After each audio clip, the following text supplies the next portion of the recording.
Alright guys, so this is my new 2020 WR250R.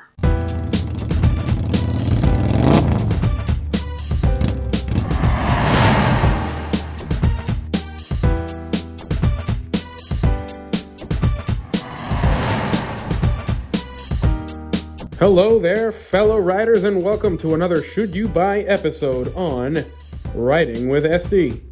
On this episode, I will give you my in-depth review of the 2020 Yamaha WR250R. This will also be the inaugural episode in which I will be using the Estie scale. The Estie scale will be used to rate motorcycles in the following categories: durability and reliability, ergonomics and comfort, fit, finish, and overall aesthetics, performance, technology and features, and price and value. So let's get on with it, shall we?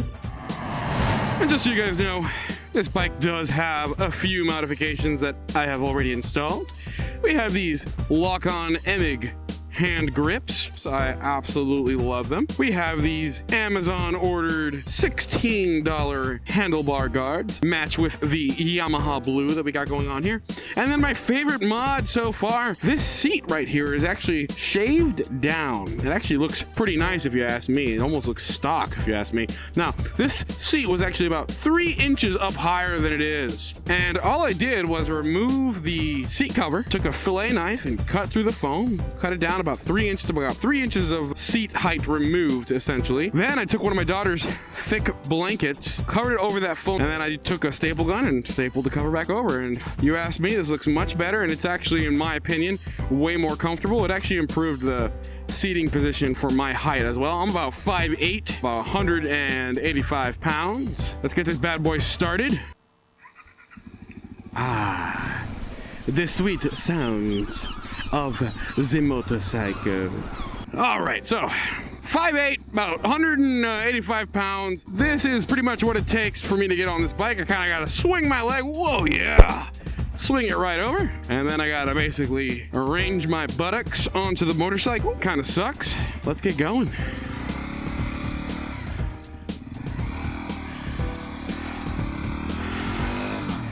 All right, now, riding on this WR, I'll tell you right now, you can definitely tell it's a little bit on the lean side in terms of the air-fuel mixture. Right now we're going about 55 miles an hour, about 60 now. There's a myth too that this speedometer, this digital speedometer that comes with the Yamaha WR is apparently not accurate. Apparently it's like 5 to 10 miles over what it's actually doing. So if I'm going 60 according to this, according to the myth, whoa, look at that guy. According to the myth of this speedometer, I'm actually going about 55, 50. I kind of believe it though. I don't feel like I'm going 60. Surprisingly, there's a lot of power onto this 250 dual sport. Now at the end of the day, it is a 250. A 250 is going to do what a 250 can do. But I've ridden 250s before. This 250 does not feel like a 250. I know this bike is very popular, but I know that people like to go to the Honda CRF 250L or want to get themselves the Yamaha XT 250 instead of the WR. They're a little more user-friendly, a little shorter, this and that. But I'll tell you right now, this bike, it can just do much more on and off-road than all of those bikes. It's got a little more horsepower.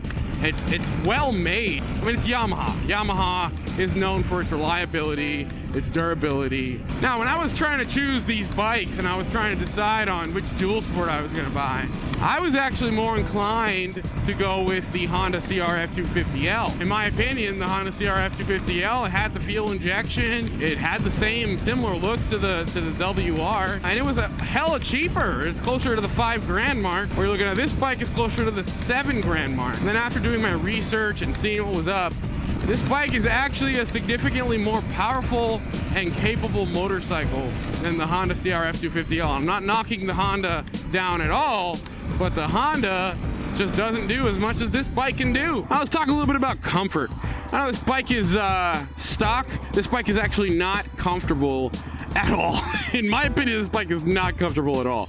The stock seat is very, very stiff. It's like a hard foam that kind of just rides up your crotch. It's a spine killer, I guess, is a way to put it. So my little modification of shaving the seat down and putting a little extra cushion in there made a huge difference. It definitely beats buying a $100 to $300 aftermarket seat. We also got these mirrors here on the side, as you can see. I think they're they're actually great for visibility. They're not terrible. I've had worse mirrors in terms of visibility. They're actually better than my Harley's mirrors. I don't know. To me, they just look a little big. They just look a little out of place. They're just too big. Same thing with these front turn signals, the whole rear fender area. You know, everybody that gets one of these, or anyone that gets a sport bike or a dual sport for that matter, tends to get rid of their fender setup with their tail light, and they get their tail tidy or a fender eliminator kit or whatever. I will also be doing a DIY mod for that instead of buying a very expensive fender eliminator kit. Outside of the turn signals and the mirrors, I do think that the WR is not a bad looking bike for a dual sport. Dual sports are not really beautiful motorcycles. That's not what they're meant to do. They're not around for aesthetics. Dual sports is so you can have a bunch of fun. So you can go off-road and f around with the boys and do shit you can't do on other bikes. This WR250 is probably going to be the best on-road 250 dual sport you're going to get. Now, can you make it more on-road capable with street tires and go supermoto and all that crap? Probably. But I'll tell you right now, even stock, I don't feel shaky on this thing. It can handle highway speeds. Like, I'm not going to be spending my time on the highway, that's for sure. I'm going to try to avoid them anyways. I just don't like riding on the highways as it is. But if I have to, I'm not going to be afraid on this bike. You know, I think these bikes top off at about 85 miles an hour, but you can cruise at 70. You can definitely cruise at 70 on the highway, no problem. 75 if need be. You open this bad boy up with a new exhaust, put a little fuel tuner on there, guarantee you this thing can get close to 90 miles an hour, no problem. I was actually afraid to buy this bike because I hear that it's just too tall for people my height, blah, blah, blah, blah, blah. I am standing on the ground. I'm not flat footing. I cannot flat foot this bike, but I got most of my foot on the ground and I actually feel very comfortable. The bike is very light. It's about 300 pounds or less-ish. So there's no issue. I don't need to flat foot this bike to feel secure. So for those of you who are, for whatever reason, scared of buying yourself a taller dual sport, there's no need to fear. These bikes are so light, so nimble, that you don't really need to worry about flat footing a dual sport. So that if you decide to lower a dual sport just so you can flat foot it, you're essentially losing that very important ground clearance needed to ride capably off-road.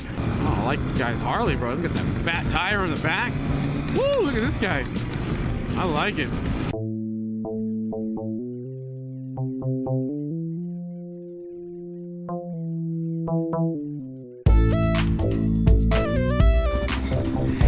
All right, so the next test we're gonna do is the passenger test.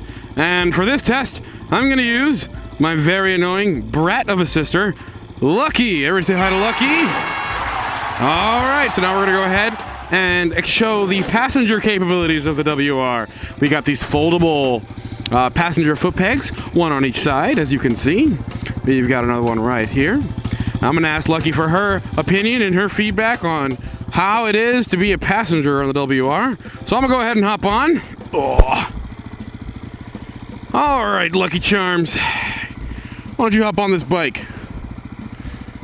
Okay, so already, as you can see, I'm almost flat-footing this bike with her on there. So suspension's pretty soft. It kind of sunk down. All right. I mean, it does feel a little heavier, but I feel like this bike's handling it just fine. All right, off-road 2 up. Okay. Wow, this is easy peasy right here. Whoa. Easy peasy. Just went through that guy's grass, shouldn't have done that. All right, so let's see how this bike does with a passenger on it. No, dear, that's wrong. Whoa, hello. How you feeling back there, Lucky? I don't feel like I've lost a lot of power. I mean, it feels a little heavier, obviously, like any bike would. We're gonna go on the main road here a little bit, just to see how it goes. If I'm being honest, it feels pretty good with a passenger. I don't really feel that she's there. I mean, granted, this passenger is a light and tiny one at a whopping 100 and probably 30 pounds or something like that. But I am relaxing right now. Like, this is not much work for me. Having Lucky back there just straight coasting and chilling. My speedometer right now is saying about 48, 47 behind this guy. Shifting on this bike is not terrible. It's actually very, very easy to hit neutral on this thing. Just a little tap of the foot and gets to neutral every time. Now, the downside to that is sometimes a little hard to get to first gear. Like if I'm sitting at a stoplight for a while and I want to sit there on neutral and not hold the clutch in the whole time, sometimes I have to really kick that thing down to first gear for it to actually engage to first gear, which kind of sucks. Sometimes I'm like hitting it like 3 or 4 times, like I gotta stomp on that thing just to get to first gear. I'm not sure if that's just my bike or if that's just a WR thing, but whatever.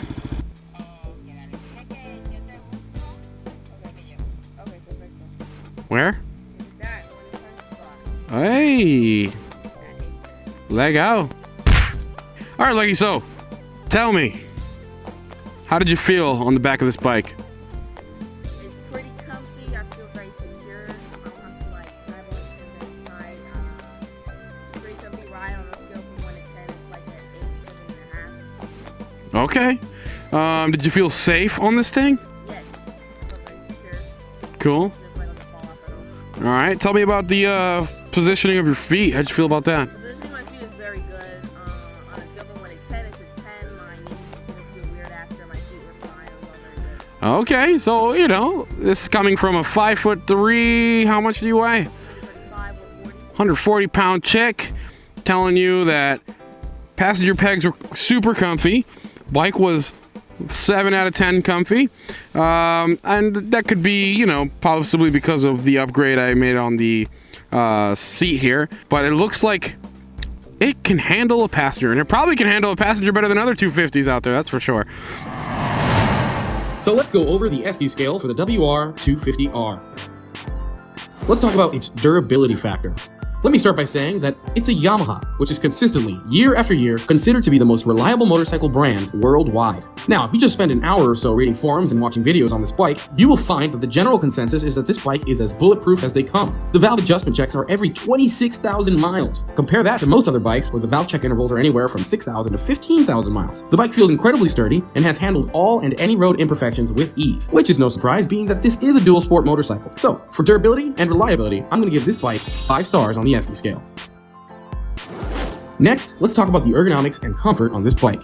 The WR250R has a seat height of 36.6 inches. Myself, standing at 5'8", I found it pretty difficult to mount onto this motorcycle. I also found it pretty difficult to reverse the bike backwards with my feet. I found that shaving down the stock seat and removing about 3 inches of seat height made a huge difference for me. But if you are of the shorter variety, this is not going to be the easiest bike to ride. The stock seat itself is also very uncomfortable in my opinion. The foam in the seat is just very hard and narrow, and it basically just rides up my crotch, leaving me sore after long rides. The foot pegs, in my opinion, are positioned at a very comfortable riding position, making it easy to stand or sit as needed. The handlebar positioning is not bad, although I did raise them with 1-inch handlebar risers that I bought on Amazon, and now I find them to be perfect. Overall, the bike has a comfortable seating position, a terrible stock seat, and can be difficult for shorter riders. So, for ergonomics and comfort, I'm gonna give it 3 stars on the Estie scale.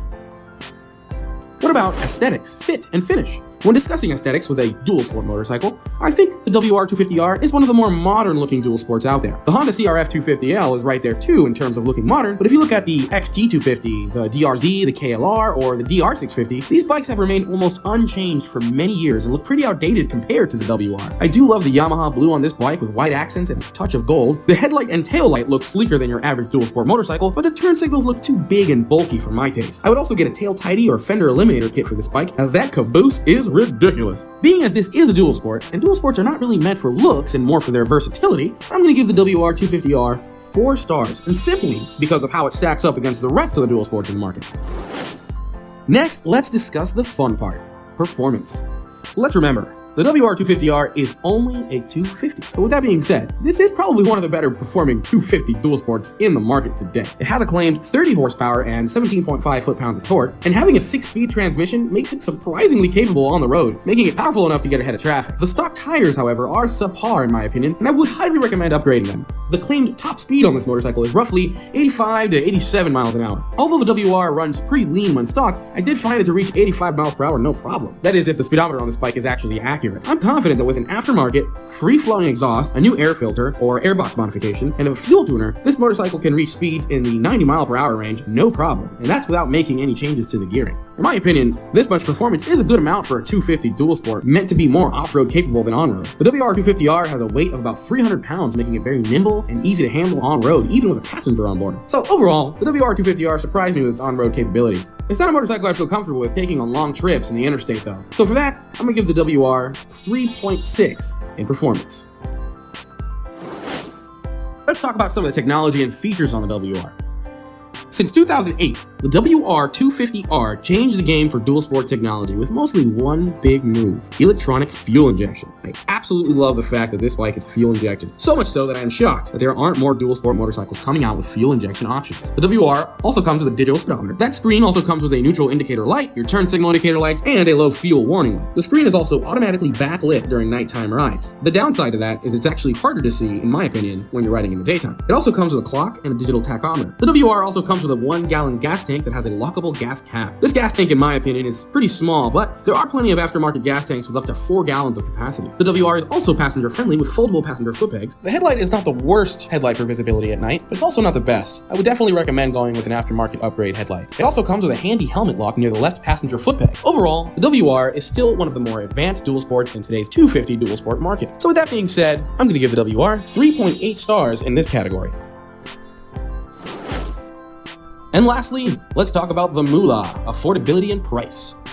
The WR250R is priced at an MSRP of $6,669. Now, if you compare this to the other 250 dual sports in the market, such as the CRF250L or the WR's cousin, the XT250, those are both priced at $5,199 MSRP. You can also look at the KLX250, which is priced at $5,349 MSRP. So looking at those bikes, you would say that the WR250R is overpriced. And although all these motorcycles are great in their own way, the WR250R definitely stands out in overall performance, durability, and features. So you know what they say, you get what you pay for, which is definitely true with the WR250R. Although I believe the WR is worth the money, you can say that the Honda CRF250L is a durable, capable bike for almost $2,000 less. So for those of you shopping on a budget, you may want to go with the CRF250L, solely for its value. On the other extreme, the KTM 250 dual sport motorcycles, which are known for their performance, are priced at $10,000 MSRP. However, the KTM is nowhere near as reliable as the WR. So when it comes to affordability and pricing, I'm going to give the WR 3.5 stars on the Estie scale. So there you have it, guys. The WR250R, should you buy? I think so, absolutely. This is the fucking best 250 dual sport in the market. I 100% agree with that. And if you guys don't, let me know in the comments below. Let me know your thoughts. We got a few things coming up with this bike. I'm going to be putting on some spoke protectors on the rim there. It's going to be blue rims pretty much. I'm also going to be making a custom DIY skid plate. On the very next video, after I make that skid plate, of course, we're going to be taking this thing off-road, and we're going to do an off-road review on it as well. So if you guys got any questions, check the comments. Ask what you want to ask. Don't forget to check out my merch. As always, we got some Riding with Estie shirts. They've been selling. People like them. If you want to be part of the Estie family, take a snapshot of yourself with the shirt or hoodie on. You can email it to me. You can private message me that photo, and I'll feature you in a video. Thanks, guys, for watching. Stay sexy, and I'll see you on the next one.